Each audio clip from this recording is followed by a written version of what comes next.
Imagine that you are in an intense firefight. You are taking fire from every direction. The vehicle next to you is firing its crew-served 50 caliber machine gun at a deafening rate. You're trying to relay information needed to call an airstrike on the enemy location. The headset that you decided to take out on your mission offers no hearing protection, opening you up to hearing damage and being ineffective at one of the most critical things on the battlefield: communication. Without it, you lose situational awareness on the battlefield and you are combat ineffective. My name is Staff Sergeant James Craddick, and I'm a Joint Terminal Attack Controller in the United States Air Force. Today, I'm going to talk about several different types of communication headsets available to use on your next deployment. This includes the two most common types of headsets, hearing protection offered by each, and the unique capabilities they offer the operator. I will now begin with the two different types of headsets that are most commonly used. As you can see, the first type of headset is the over-the-ear headset. These are typically a little more bulky than the second type, the earbud, which is right here. And they're a little more robust on their capabilities that they offer the operator.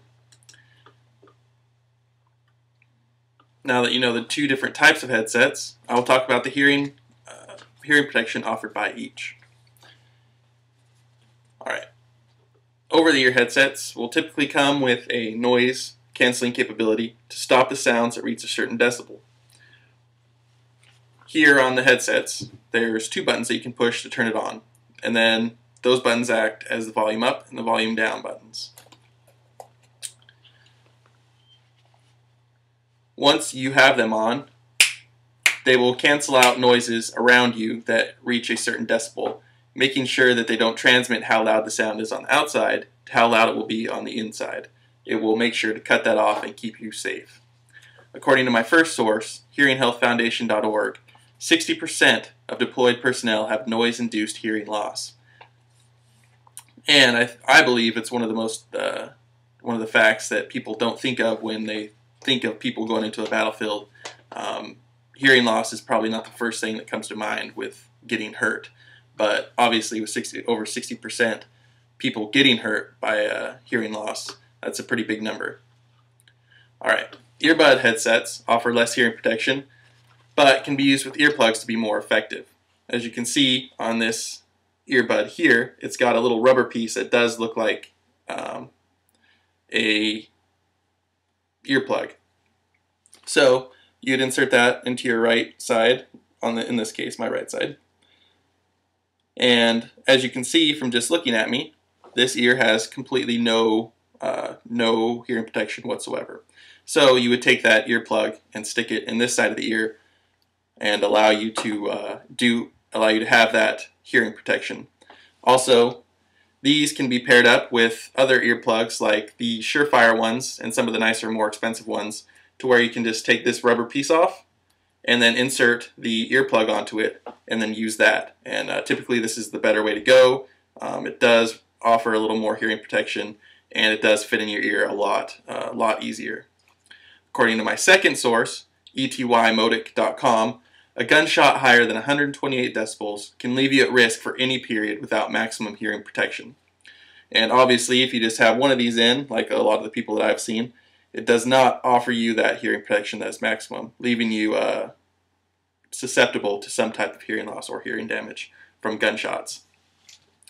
Alright, now that you know the hearing protection offered by both, I'll go into the unique capabilities that each headset offers. First, over-the-ear headsets can be easily used for dual communications, allowing the operator to listen to two radios at the same time, while also being able to hear ambient conversations around him.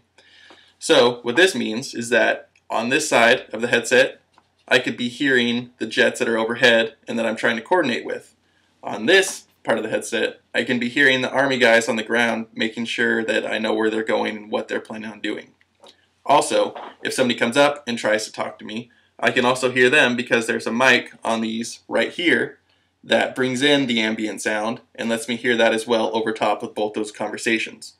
So, this is really kind of a got-it-all type of feature with the headset. With the earbuds, but with these ones, obviously, as you can see, these won't work with some type of helmets because they are so bulky. Some of the newer ones are a little bit sleeker, This is just old reliable that I use, and with the helmet I have, it works okay, or it works perfect. So that's why I have this headset. With the earbud, you can have these set up for dual communications. As you can see, you have to have both earbuds in at the same time. And then you would also have to have both these, which we call trucker mics, set up as well. It plugs in, and it's just a push-to-talk device. So push, and then you would communicate what you need to say over the radio.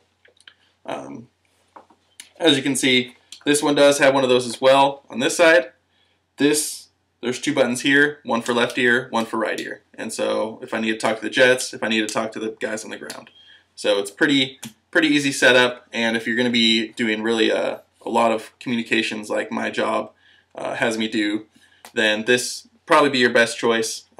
Something like this, going out in the battlefield, hearing protection. If you're only going to be really paying attention to one radio, this is a little bit better. It works with any type of helmet, and very sleek, very comfortable, especially when you do pair it up with an earplug.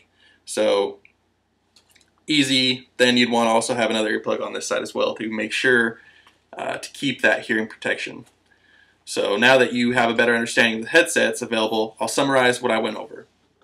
Today, I explained the two most common types of headsets, hearing protection offered by each, and the capabilities that make them the most commonly used on the battlefield. Communication can be the most vital lifeline for any military member in combat operations. Make sure that you have the right equipment, not only keep yourself safe, but all the other airmen, soldiers, sailors, and Marines serving with you. Thank you for listening.